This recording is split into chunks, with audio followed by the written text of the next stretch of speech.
And together with my group mates, Mr. James Ryan Ubas, Miss Shane Diwobinga, we will going to report about the duck racing, its type, the kinds of ducks, the types, and how to raise them.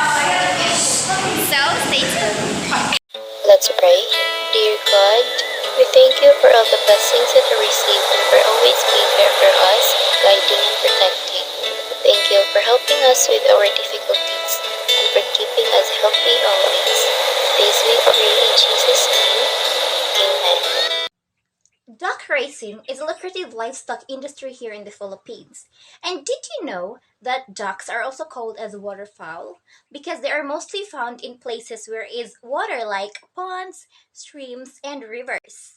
And ducks can live up to 20 years depending on its species and if well cared for. And also the production of egg is affected by daylight. If there is more daylight, the ducks will lay more egg. Now you know. And of course, in raising ducks, we need to choose breeds, build their house, and must know their needs. In choosing breeds, there are different kinds of ducks, the egg type and the meat type of ducks. The egg type of ducks includes the native or Pateros ducks, Kalki Campbell ducks, the commercial hybrid ducks, the Indian runner, and the Taya. Now you know. Did you know duck housing is an important aspect of duck farming as it plays a crucial role in the health and well-being of the duck? Now you know. Duck housing should be designated to protect the duck from predator, inclement weather, and diseases. It should also provide an adequate space for the duck to move around and access for food and water. There are several types of duck housing including free-range system, deep litter systems, and battery cage system. Free-range systems allows duck to roam freely, while deep litter systems provide a comfortable indoor environment with ample space for ducks to move around. Then battery cages is small cages that restrict the movement of ducks and are not considered as humane housing option. Now you know. When designing duck housing, it is important to consider factors or the three factors such as ventilation, lighting, and temperature control. Duck requires a dry and clean environment, so proper cleaning and maintenance of duck housing is also essential. In addition, duck housing should be designated to accommodate the specific needs of the ducks being raised.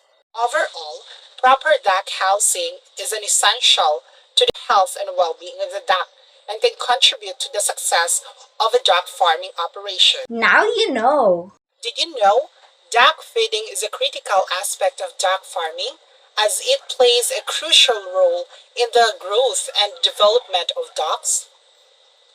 Duck requires a healthy diet that contains all the nutrients that they need to stay healthy and productive. Now you know. The diets of duck consist of a combination of grains, protein source, nutrients, and minerals. The specific requirements will vary depending on the age, breeds, and the purpose of the duck. For example, ducklings requires a higher protein diet to support their growth and development, while laying ducks needs a higher calcium diet to support egg production. Now you know. Ducks can be fed a wide variety of feeds, including commercial feeds, homemade feeds, natural feeds, such as insects and greens. Then commercial feeds are more convenient to use, while homemade feeds can be tailored to the specific needs of the ducks. Natural feeds can provide additional nutrition and a variety to the duck's diet. Now you know. So now we are going to talk about selection and mating about ducks. So according to research, when selecting a duck breeds, you have to first select vigorous breeding stock. Then next is select breeders when birds are about to 8 weeks old and again at 4-5 months old before they are placed in breeding pens. Now you know. Eggs for hatching purposes should come from bucks not less than 7 months old to ensure better fertility, hatchability, and livability of offsprings. Drakes, specifically male ducks, should have the same age as ducks or even a month older. They should be raised separately from the ducks and they are to put only together only when they are ready for mating. So when we say mating, it is the pairing of either opposite sex or hermaphroditic organisms for the purposes of sexual reproduction. And to add up to that, one drake may be mated to around 6 to 10 ducks. How cool, right? Heavier breedings, however, should have a closer ratio of males to females than light breeds. So moreover, Pateras ducks start laying when they are 4 to 6 months old, and Muscovy and Pinkin ducks starts laying at around 6 to 7 months old. Now you know. So moving on to the next episode, which is determining the sex. Let's first start it with the trivia. So did you guys know that ducklings are sexed before placing in the brooder? Yes. And this is done by pressing the region of the crop inward and with the two fingers, press the vent slightly outward. By this process, the male organ protrudes and is exposed to view, while in the female, this remains flat. And so if you guys desires to fatten extra males or meat purpose, raise them separately from the females. When ducklings are 6 weeks old, they can be transferred from brooder to growing house. Transfer the layers to laying house when they are 4 months old.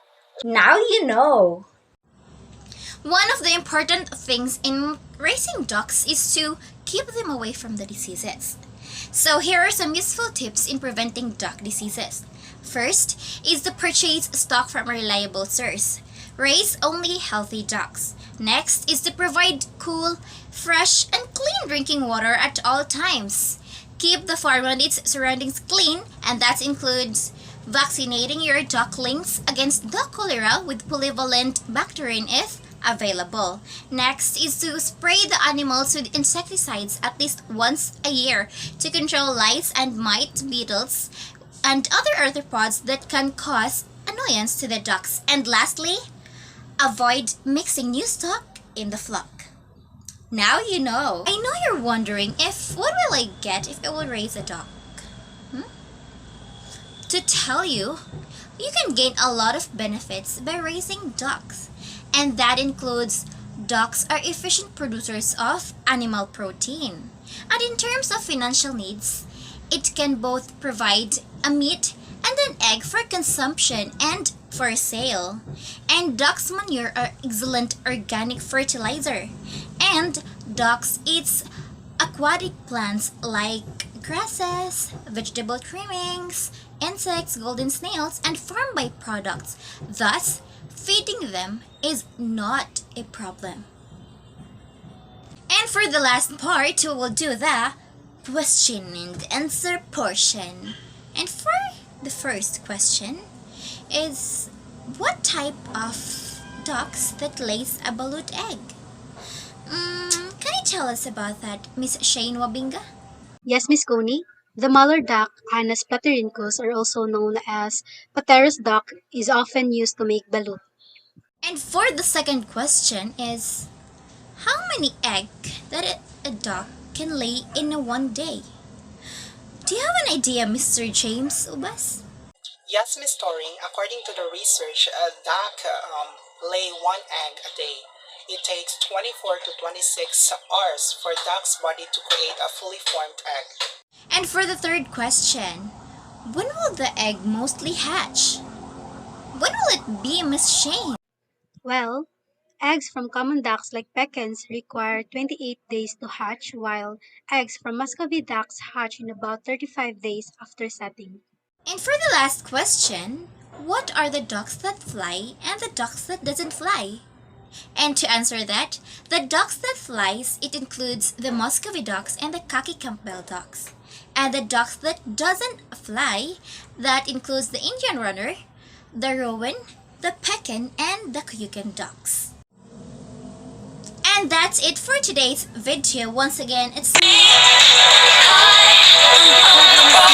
monitoring, and this is the Now You Know, and I hope you learned something in this video. Adios!